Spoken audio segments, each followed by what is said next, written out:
Punjabi radio USA ਪੇਸ਼ ਕਰਦਾ ਹੈ ਅੱਜ ਦਾ ਦਿਨ ਸਿੱਖ ਇਤਿਹਾਸ ਵਿੱਚ।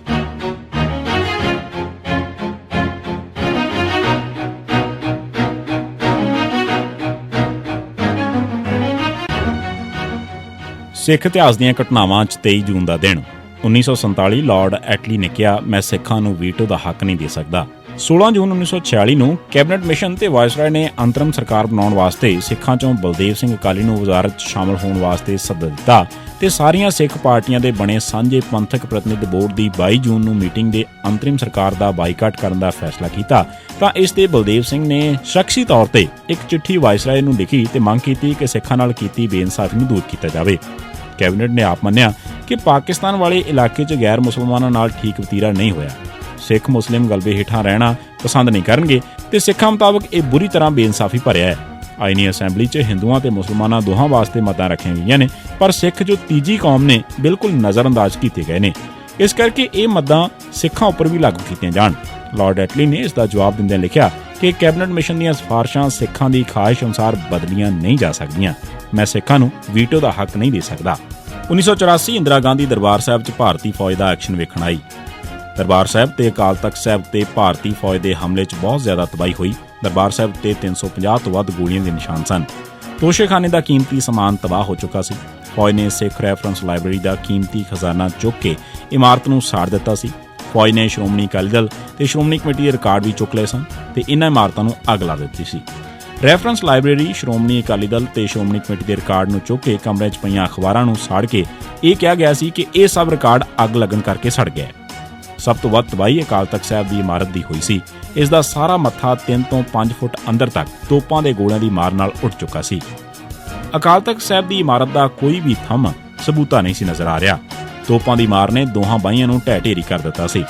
ਉੱਪਰਲੀ ਮੰਜ਼ਿਲ ਵੀ ਬੁਰੀ ਤਰ੍ਹਾਂ ਤਬਾਹ ਹੋ ਚੁੱਕੀ ਸੀ ਤੇ ਇਮਾਰਤ ਦੇ ਸਿਖਰ ਤੇ ਸੋਨੇ ਦਾ ਗੁੰਬਦ ਵੀ ਬੁਰੀ ਤਰ੍ਹਾਂ ਤਬਾਹ ਹੋ ਚੁੱਕਾ ਸੀ ਤੇ ਉਸ 'ਚ ਪਏ ਵੱਡੇ ਮਗੋਰੇ ਦੂਰੋਂ ਦਿਸਦੇ ਸਨ। ਅਕਾਲ ਤਖਤ ਸਾਹਿਬ ਵੱਲ ਵੇਖ ਕੇ ਅਜਿਹਾ ਜਾਪਦਾ ਸੀ ਕਿ ਕੋਈ ਜ਼ਲਜ਼ਲਾ ਆਇਆ ਹੋਵੇ ਤੇ ਉਸਨੇ ਇਸ ਇਮਾਰਤ ਨੂੰ ਹਿਲਾ ਕੇ ਰੱਖ ਦਿੱਤਾ ਹੋਵੇ। ਪਹਿਲੀ ਤੇ ਦੂਜੀ ਵੱਡੀ ਜੰਗ ਹੀ ਨਹੀਂ ਬਲਕਿ ਪੂਰੀ ਤਵਾਰੀਖ 'ਚ ਹੀ ਕਿਸੇ ਧਾਰਮਿਕ ਇਮਾਰਤ ਦੀ ਇੰਨੀ ਤਬਾਹੀ ਨਹੀਂ ਸੀ ਹੋਈ।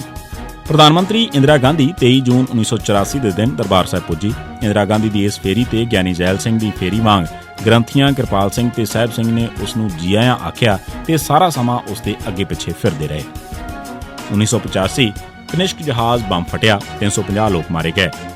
23 ਜੂਨ 1985 ਦੇ ਦਿਨ ਕੈਨੇਡਾ ਤੋਂ ਦਿੱਲੀ ਆ ਰਿਹਾ ਏਅਰ ਇੰਡੀਆ ਦਾ ਜਹਾਜ਼ ਇੱਕ ਬੰਬ ਧਮਾਕੇ 'ਚ ਤਬਾਹ ਹੋ ਗਿਆ। ਇਸ ਦਾ ਦੋਸ਼ ਬੱਬਰ ਖਾਲਸਾ ਤੇ ਇੰਟਰਨੈਸ਼ਨਲ ਸਿੱਖ ਯੂਥ ਫੈਡਰੇਸ਼ਨ ਤੇ ਲਾਇਆ ਗਿਆ, ਪਰ ਕੈਨੇਡੀਅਨ ਸਰਕਾਰ ਅਸਲ ਜ਼ਿੰਮੇਵਾਰ ਵਿਅਕਤੀ ਨਾ ਲੱਭ ਸਕੀ। ਮਗਰੋਂ ਕੁਝ ਸਿੱਖਾਂ ਨੂੰ ਇਸ ਕੇਸ 'ਚ ਗ੍ਰਿਫਤਾਰ ਵੀ ਕੀਤਾ ਗਿਆ ਤੇ ਅਖੀਰ ਸਾਰਾ ਜ਼ੋਰ ਲਾ ਕੇ ਰਿਪੂ ਦਮਨ ਸਿੰਘ ਮਲਿਕ ਅਤੇ ਅਜਾਇਬ ਸਿੰਘ ਬਾਗੜੀ ਤੇ ਨਜਾਇਜ਼ ਮੁਕੱਦਮਾ ਚਲਾਇਆ ਗਿਆ, ਪਰ ਸਬੂਤਾਂ ਦੀ ਘਾਟ ਕਾਰਨ ਉਹ ਦੋਵੇਂ ਹੀ ਬਰੀ ਹੋ ਗਏ। ਜੂਨ 1986 'ਚ ਭਾਰਤੀ ਪਾਰਲੀਮੈਂਟ ਨੂੰ ਉਡਾਉਣ ਦੀ ਯੋਜਨਾ ਦੇ ਨਾਂ ਤੇ ਵੀ ਕੈਨੇਡਾ 'ਚੋਂ 1 ਦਰਜਨ ਸਿੱਖ ਗ੍ਰਿਫਤਾਰ ਕੀਤੇ ਗਏ। ਬੱਬਰਾਂ ਦੇ 9 ਸਾਥੀ ਪਹਿਲਾਂ ਹੀ ਹੋਰ ਮੁਕੱਦਮਿਆਂ 'ਚ ਜੇਲ੍ਹਾਂ 'ਚ ਸਨ ਤਾਂ ਜ਼ਮਾਨਤਾਂ ਤੇ ਰਿਹਾ ਸਨ। ਇਸ ਕੇਸ 'ਚ ਹਾਲੈਂਡ ਤੇ ਪੰਜਾਬ 'ਚੋਂ ਵੀ ਕਈ ਸਿੱਖਾਂ ਨੂੰ ਗ੍ਰਿਫਤਾਰ ਕੀਤਾ ਗਿਆ, ਜਿਨ੍ਹਾਂ 'ਚ ਕੁਲਬੀਰ ਸਿੰਘ ਕੌੜਾ ਵੀ ਸੀ। ਮਗਰੋਂ ਇਸ ਸੰਬੰਧੀ ਦੁਬਾਰਾ ਪੜਤਾਲ ਕਰਕੇ ਜਥੇਦਾਰ ਤਲਵਿੰਦਰ ਸਿੰਘ ਪਰਮਾਰ, ਰਿਪੂ ਦਮਨ ਸਿੰਘ ਮਲਿਕ, ਅਜਾਇਬ ਸਿੰਘ ਬਾਗੜੀ ਵਗੈਰਾ ਖਾਲਿਸਤਾਨੀ ਆਗੂਆਂ ਤੇ ਮੁਕੱਦਮਾ ਚਲਾਇਆ ਗਿਆ ਤੇ ਜਿਸ 'ਚੋਂ ਉਹ ਫਿਰ ਬਰੀ ਹੋ ਗਏ। 1986 ਅੰਬਾਲਾ 'ਚ ਸਿੱਖਾਂ ਦੀਆਂ ਦੁਕਾਨਾਂ ਲੁੱਟੀਆਂ ਤੇ ਸਾੜੀਆਂ। 23 ਜੂਨ 1986 ਦੇ ਦਿਨ ਅੰਬਾਲੇ 'ਚ ਫਿਰਕੂ ਲੋਕਾਂ ਨੇ ਸਿੱਖਾਂ ਦੀ ਮਾਰਕੁੱਟ ਕੀਤੀ ਤੇ 5 ਸਿੱਖਾਂ ਦੀਆਂ ਦੁਕਾਨਾਂ ਵੀ ਸਾੜ ਦਿੱਤੀਆਂ। ਇੰਝ ਹੀ ਜਗਾਦਰੀ 'ਚ ਵੀ ਇੱਕ ਸਿੱਖ ਸੁਰਜੀਤ ਸਿੰਘ ਨੂੰ ਕੁੱਟ-ਕੁੱਟ ਕੇ ਬੁਰੀ ਤਰ੍ਹਾਂ ਜ਼ਖਮੀ ਕੀਤਾ ਗਿਆ। ਇਹਨਾਂ ਕੇਸਾਂ 'ਚ ਕਿਸੇ ਨੂੰ ਵੀ ਗ੍ਰਿਫਤਾਰ ਨਾ ਕੀਤਾ ਗਿਆ। 1990 ਬਲਦੇਵ ਸਿੰਘ ਘੁੰਮਣ ਪੁਲਿਸ ਕੈਟਾਂ ਹੱਥੋਂ ਸ਼ਹੀਦ। ਸਾਬਕਾ ਫੌਜੀ ਜਰਨੈਲ ਮੇਜਰ ਬਲਦੇਵ ਸਿੰਘ ਘੁੰਮਣ ਬਾਬਾ ਜਰਨੈਲ ਸਿੰਘ ਭਿੰਡਰਾਂਵਾਲਿਆਂ ਦੇ ਇੱਕ ਬਹੁਤ ਸੰਜੀਦਾ ਹਮਾਇਤੀ ਸਨ ਤੇ ਖਾਲਿਸਤਾਨ ਕਮਾਂਡੋ ਫੋਰਸ ਦੇ ਮੁਖੀ ਜਨਰਲ ਮਨਵੀਰ ਸਿੰਘ ਚਹੇੜੂ ਅਕਸਰ ਉਹਨਾਂ ਦੇ ਘਰ ਵਿੱਚ ਪਨਾਹ ਲਿਆ ਕਰਦੇ ਸਨ ਤੇ ਇੱਥੋਂ ਹੀ ਉਹਨਾਂ ਦੀ ਗ੍ਰਿਫਤਾਰੀ ਹੋਈ ਸੀ। ਇਸ ਕੇਸ 'ਚ ਉਹਨਾਂ ਨੂੰ ਗ੍ਰਿਫਤਾਰ ਕਰਕੇ ਮੁਕੱਦਮਾ ਚਲਾਇਆ ਜਾ ਰਿਹਾ ਸੀ। 23 ਜੂਨ 1990 ਦੇ ਦਿਨ ਪੰਜਾਬ ਪੁਲਿਸ ਦੇ ਕੈਟਾਂ ਨੇ ਜਲੰਧਰ 'ਚ ਉਹਨਾਂ ਦੇ ਘਰ ਤੇ ਹਮਲਾ ਕਰਕੇ ਉਹਨਾਂ ਨੂੰ ਸ਼ਹੀਦ ਕਰ ਦਿੱਤਾ। ਮੇਜਰ ਘੁੰਮਣ ਭੈਣੀ ਬਾਂਗਰ ਨੇੜੇ ਕਾਦੀਆਂ ਗੁਰਦਾਸਪੁਰ ਜ਼ਿਲ੍ਹੇ ਦੇ ਰਹਿਣ ਵਾਲੇ ਸਨ ਤੇ ਸਿੱਖ ਨੈਸ਼ਨਲ ਕਾਦੀਆਂ 'ਚ ਬਾਬਾ ਹਰਕਿਸ਼ਨ ਦੇ ਵਿਦਿਆਰਥੀ ਰਹੇ ਸਨ। ਉਹਨਾਂ ਨੇ 1962, 1965 ਤੇ 1971 ਦੀਆਂ 3 ਜੰਗਾਂ 'ਚ ਵਧੀਆ ਰੋਲ ਅਦਾ ਕੀਤਾ ਸੀ।